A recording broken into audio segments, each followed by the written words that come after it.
What's going on, guys? It's Andrew here, and welcome back to another update on stimulus and Social Security changes. In this video, we're going to cover potential payment dates for the fourth stimulus check, and this has emerged as specifically a $1,000 check for seniors.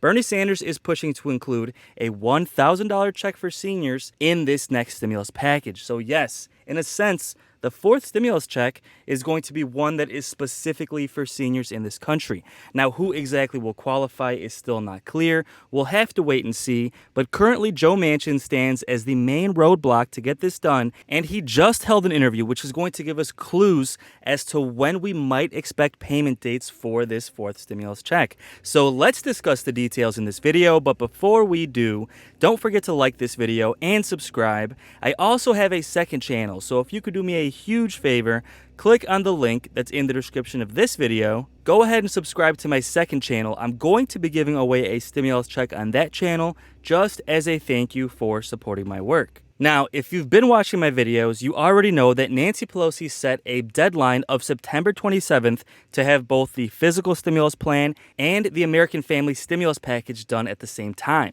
Now, obviously, there are a lot of factors in play, but one of the main roadblocks continues to be Joe Manchin, and he just held an interview suggesting that he might want Democrats to pause and not even do this stimulus plan until 2022. Now, before you completely freak out about this, let's discuss the details, see exactly what's going on, and whether we might see these payment dates come in October or if we'll have to wait until 2022. Well, first, over the weekend, Joe Manchin had a meeting with President Biden, and they tried to hash out the details to come to a compromise and get this stimulus package done now. President Biden told Joe Manchin that his state, West Virginia, has the worst physical infrastructure in the country. And he essentially told Joe Manchin, if you don't vote to approve the American Family Stimulus Plan, you could be jeopardizing the physical stimulus plan, and that's not going to be good for the people of West Virginia, and it's not going to be good for you to get reelected down the road. This is the main leverage that Democrats have to get Joe Manchin on board for the American Family Stimulus Plan.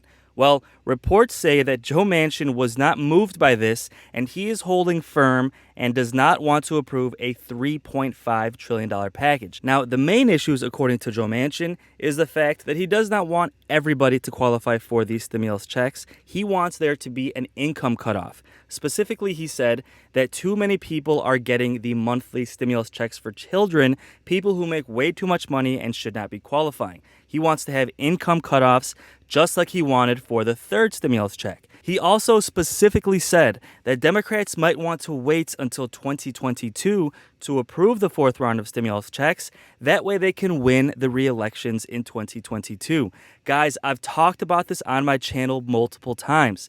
Democrats approved stimulus checks in the past, and it helped them win elections, specifically in Georgia for those 2 Senate seats, and now in California where Governor Newsom won re-election just a couple of weeks ago. Now, this is something that I've been talking about on my channel for weeks, and Joe Manchin specifically said it, that they should wait to use this stimulus check to get reelected.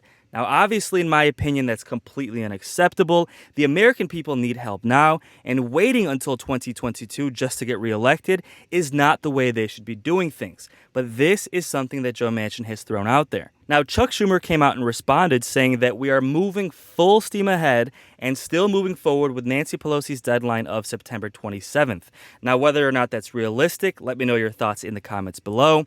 But if they're able to get Joe Manchin on board, we could see stimulus payments go out in mid to late October. And this most likely would be in the form of a $1,000 stimulus check for seniors, which again, if you watch my videos, you know that is the latest proposal by Bernie Sanders, and Chuck Schumer supports doing this stimulus check as well. But now with Joe Manchin still standing in the way, the question is, will President Biden and fellow Democrats be able to get Joe Manchin on board, or will he force them to wait until 2022?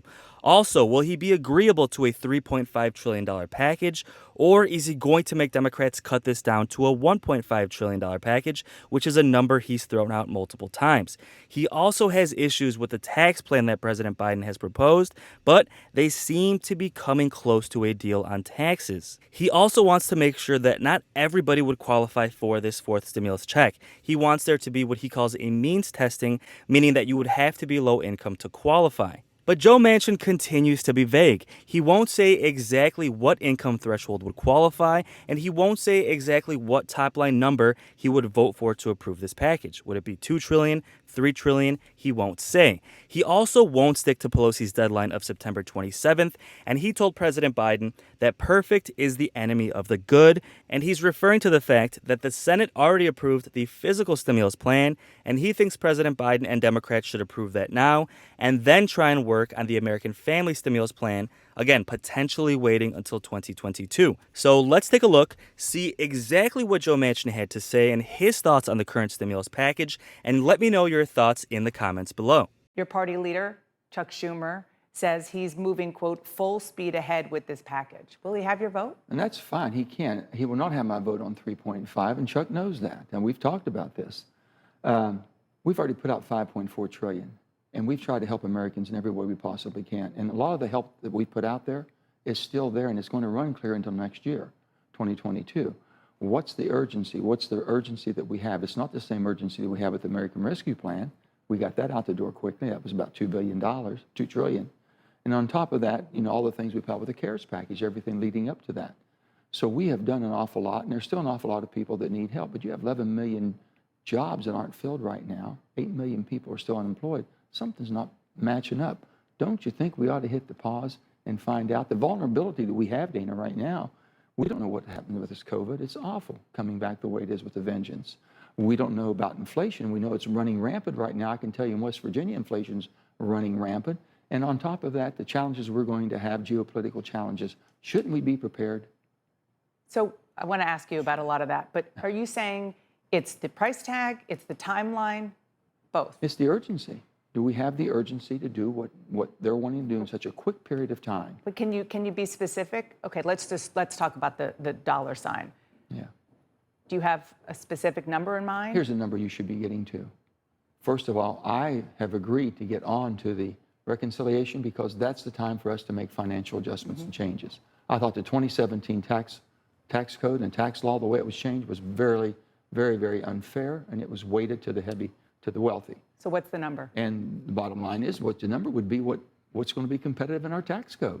I believe that the corporate rate should be at 25, not 21. But what's the overall number for the budget bill? I think that you're going to have to look at it and find out what you're able to do through a reasonable, responsible way. So then how do you know that it's not 3.5? It's going to be at 1, 1.5. We don't know where it's going to be. So you think ballpark 1.5? It's not going to be at 3.5, I can assure you. But with that, whatever it is, once you have a competitive tax code that you can compete globally, and then you should look at what the need is. What's the urgency and the need that we have? And I want to get to that, but just because this is the thing that people consume. Do you have a ceiling? My ceiling is this: the need of the American people, and for us to basically take in consideration inflation. No one's concerned about the debt. You know, our debt as of Friday was $28.7.5 trillion. And we're not even talking about that. No one's talking about that. You just said 1.5. It sounds like 1.5 I'm just saying that basically, well, I've looked at the numbers. If we have a competitive tax code from a non-competitive, it doesn't help the working person that was done in 2017, that's in the 1.5 range, okay? If that's where it is, shouldn't you be looking at what does it take now to meet the urgent needs that we haven't already met? Okay, so let's talk about how this would be paid for. The White House Chief of Staff, Ron Klain, told me on this show last week that you are, quote, very persuadable on this budget bill because he says it will be paid for. It won't add to the debt. It won't add to inflation. Well, if you're paying for it with inflated numbers from the standpoint, is the tax code, the numbers that they're wanting to pay for it, and the tax changes they want to make, is that competitive? Does it keep us competitive or not? I believe there's some changes made that does not keep us competitive. Meaning don't increase taxes on corporations? No, I want to increase taxes on corporations. I've spoken to corporations. So what specifically are you saying? I want the wealthy to play their fair share. But if you're up higher to the point to where you are that can be competitive globally, then it's going to be counterproductive. Everyone's looking at this in a whole complete different way than I think maybe I am or other people are just keeping quiet. The bottom line is, do we have the urgency to spend another $3.5 trillion right now? The most urgent thing that we have to do is get the bipartisan infrastructure bill that's gone left unattended for over 30 years, deferred maintenance throughout every part of our nation. That's the one. The president went out and campaigned on that. That's his bill. We worked it in a bipartisan way, got 19 Republicans to vote for it. That's the bill that should go out immediately. Okay, and you have another side of this negotiation and some of your fellow Democrats, which I want to get to in a second, but let's just stay on what they call here in Washington the pay-fors, how your fellow Democrats want to pay for this. They're looking at increasing the corporate tax rate, closing existing loopholes, raising taxes on wealthy Americans, trying to get money back from, get the IRS to get money back. I agree with all of that. I agree with all of that. And they say that. they can add that up to 3.5 and there will be not a dollar. This is what they're saying. I understand, but we just added to the debt. Just disagree. You just don't believe them? No, I don't believe them. I'm just saying that those rates are not going to be competitive to find out the money. Here's the difference. They're looking for 3.5 trillion. I'm looking for a competitive tax rate. Okay, I want to make the adjustments and changes. They're looking for basically. What does competitive tax rate mean? Can you globally competitive? Dana, you have to be globally competitive. Right, you can't be. But can you First of all, explain? you can't be at 39% as far as capital gains. I said 28 all in. Okay, you can't be at 28 or 30 or more with corporate net. I've said 25 all in, and I think that every corporation should pay a minimum of 15%. They should all pay something. I believe in that. But the bottom line is the need that we have. You understand they put no restrictions whatsoever or qualifications on any of this as means testing of the need of the people, the means testing. How many people have you had talk to you that said, they're sending me checks, I don't know why? We've all heard that. Okay, I want to get to some of the specifics in this in a second, but you just said that you want to get the infrastructure bill that you helped to negotiate, a bipartisan infrastructure bill. It passed the Senate.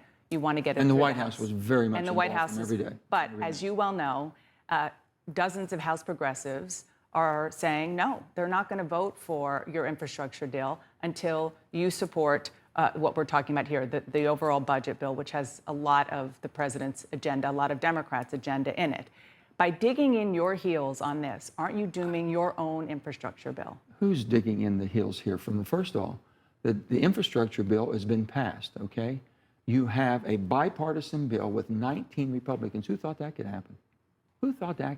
And, you know, we worked hard on that for many, many months. And the president's team was very much involved. And the president went out and sold this around the country. Why would you basically let the perfect be the enemy of the good? You have a bill right now. I'm not saying we're not going to get to a reconciliation bill whenever. But they have leverage. The urgency now. I guess they have leverage. Go home and tell. Just like you have leverage. They're using their leverage, the House progressives, just like you are. That's fine. And if they can go home and tell people that, hey, I don't care about the roads and bridges, you don't need it. I don't care about internet service, you don't need that. I don't care about fixing water and sewer lines. I don't care about the hard infrastructure that's deferred for the last 30 years. I don't care about any of that. I can't go home and say that in West Virginia. We need all that. We have the worst bridges in the country. Do you take this threat seriously by the progressives? They'll have to do what they have to do. I mean, I'm not involved with the House and the House rules or any of that. Okay, they're going to do what they think is best. And if they play politics with the needs of America, I can tell you, America will recoil. And they say you're playing politics. I don't think so. But the bottom line is, if it's such good politics and they think 3.5 trillion, why are they rushing it now? Why don't they use that for political?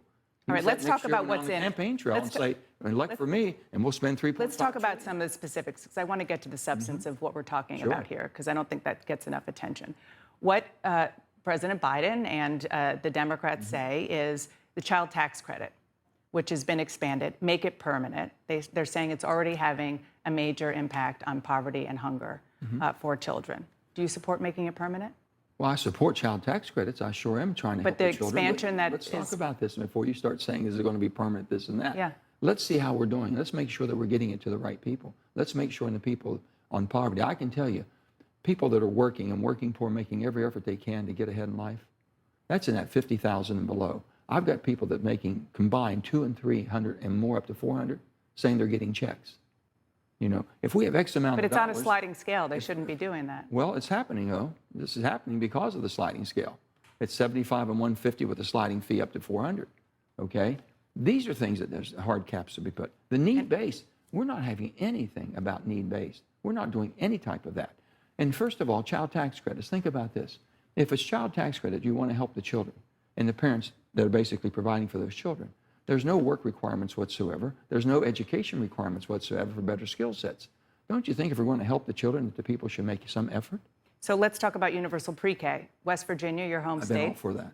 I'm all in. You want to make it a federal Well, program. it's fine to be federal, but the states can do it too, and the states have a But responsibility. should the universal federals- pre-K be in a bill like this I that don't you have would a support? problem because I support universal pre-K. Okay, what about increasing funding for home care services for the sick and We have elderly? $60 billion hadn't gone out the door yet.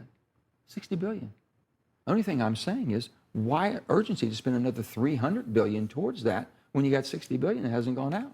Don't you think we ought to find out what happened? Why are we not able to get into that type of a change where we're able to make sure that the administration is able to disperse the money that get it to where it needs to be helped? Clean energy provisions that are in this bill, they would use tax incentives and carbon capture technology to try to cut emissions in half and make the electric grid 80% clean energy by 2030. Do you support that? Let me tell you this. Let's look at where we've come in the last 20 years. In 2000, year 2000, 52% of our electricity came from coal.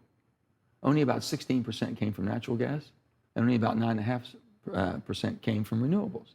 20 years to date. Okay, 2020, 19% from coal, 40% from natural gas, and up to 20% for renewables.